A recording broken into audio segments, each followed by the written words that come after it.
आप इससे पहले बना इंग्लिश मीडियम विद्यालय में भी पढ़ा रहे थे।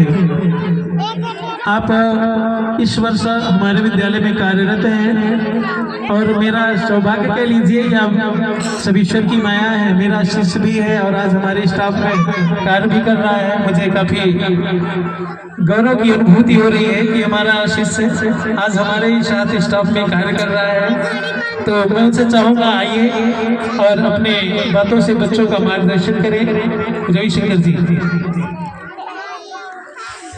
अरे वही बात ना जो रखी हुई थी घर पे, तो मैं दीदी को दिया था। Good afternoon, everyone. Respected manager and chief guest, principal ma'am and director sir. आज जो है रिपब्लिक डे है। यह गणतंत्र दिवस 75वां गणतंत्र दिवस है। गणतंत्र दिवस का मतलब ये होता है कि हमारे देश में जो राष्ट्रपति होंगे या जो प्रधानमंत्री होंगे वो वंशानुगत नहीं होंगे। उनके ही बच्चे राष्ट्रपति नहीं बनेंगे, उनके ही बच्चे जो है प्रधानमंत्री नहीं बनेंगे। यहाँ पर जनता के द्वारा चुनकर उनको भेजा जाएगा। इसके लिए हमारा संविधान बना हुआ है। इस संविधान की शुरुआत 1946 से शुरू होती है और 26 नवंबर 1949 में यह संविधान पूर्ण रूप से बन करके तैयार हो जाता है। और संविधान के जनक जो हैं डॉक्टर भीमराव अंबेडकर जी हैं। इनको संविधान का जनक क्यों माना जाता है, ये सबसे बड़ा प्रश्न है। इनको संविधान का जनक इसलिए माना जाता है क्योंकि ये प्रारूप समिति के अध्यक्ष थे और जो समितियां बनाई गई थी, सबसे बड़ी जो समिति थी वो प्रारूप समिति ही थी। इसलिए इनको संविधान का जनक माना जाता है। और जो हमारा संविधान लागू हुआ वो 26 जनवरी सन 1950 में लागू हुआ। यह संविधान बनकर तैयार हुआ 26 नवंबर 1949 को और यह लागू हुआ 26 जनवरी 1950 को। इसमें जो है 2 महीने का लेट क्यों किया गया है इसको लागू करने के लिए? इससे पहले लाहौर अधिवेशन होता है, 1929 में होता है, दिसंबर के लास्ट में होता है। लाहौर अधिवेशन के अध्यक्ष पंडित जवाहरलाल नेहरू जी होते हैं और उस अध्यक्षता में यह बात कही जाती है कि ये अंग्रेज हमको आजाद करने वाले नहीं हैं और अगर ये आजाद हमको नहीं भी करेंगे तो हम आगे आने वाले 1930 में जनवरी का जो लास्ट संडे पड़ेगा उसमें हम अपना तिरंगा फहरा देंगे, उसमें हम अपना झंडा फहरा देंगे, चाहे अंग्रेज हमको स्वतंत्र करें या न करें।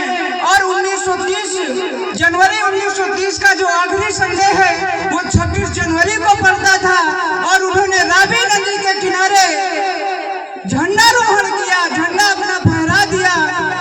तब से ये जो है स्वाधीनता दिवस मनाया जाने लगा है और इसीलिए ये संविधान जो है 2 महीने लेट लागू किया गया। हो सकता है हम इसको 1949 में ही लागू कर देते, 26 नवंबर को ही लागू कर देते, लेकिन जो हम पिछले 20 साल से ये स्वाधीनता दिवस मनाते चले आ रहे हैं तो इस स्वाधीनता दिवस का भी मतलब अस्तित्व धीरे धीरे समाप्त हो जाता। इसलिए हम 2 महीने जो है इस संविधान को लेट लागू किए, जिससे कि क्या होता है कि हमारा स्वाधीनता दिवस भी वैसे ही जिंदाबाद रहे जैसे कि पहले था। क्योंकि किसी भी चीज को पाने के लिए अगर वह चीज बहुत ही मुश्किल से मिलती है, क्योंकि उस समय जो है स्वाधीनता दिवस मनाना भी बहुत बड़ी बात हुआ करती थी। क्योंकि अगर हम अपने ही देश में अपनी खेती कर रहे थे तब भी वो जाकर रैयतवाड़ी महलवाड़ी स्थायी बंदोबस्त लागू कर दिया करते थे, हम ही से टैक्स लिया करते थे। आप शायद जानते होंगे कि पुर्तगाल जब आए तब उन्होंने दहेज के रूप में हमारा मुंबई दे दिए थे ब्रिटेन को। तब जो है आकर के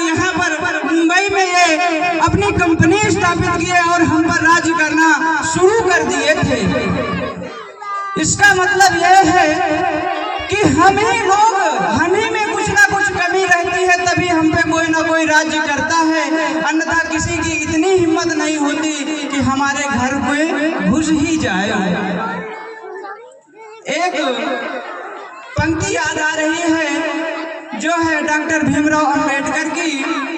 वो कहते हैं कि शिक्षा वह शेरनी का दूध है, शिक्षा वह शेरनी का दूध है जो जितना पिएगा उतना ही दहाड़ेगा। शिक्षा वह शेरनी का दूध है जो जितना पिएगा उतना ही दहाड़ेगा। बिना शिक्षा के कुछ संभव नहीं है। अगर हम शिक्षित नहीं होंगे तो हम अपना अधिकार जान नहीं सकते, अधिकार जानेंगे नहीं तो अधिकार छीन नहीं सकते, क्योंकि अधिकार मिलता नहीं है, अधिकार छीना जाता है। आज का युग ऐसा है। चलिए मैं अपनी वाणी को यहीं पर विराम देता हूँ। जय हिंद, जय भारत।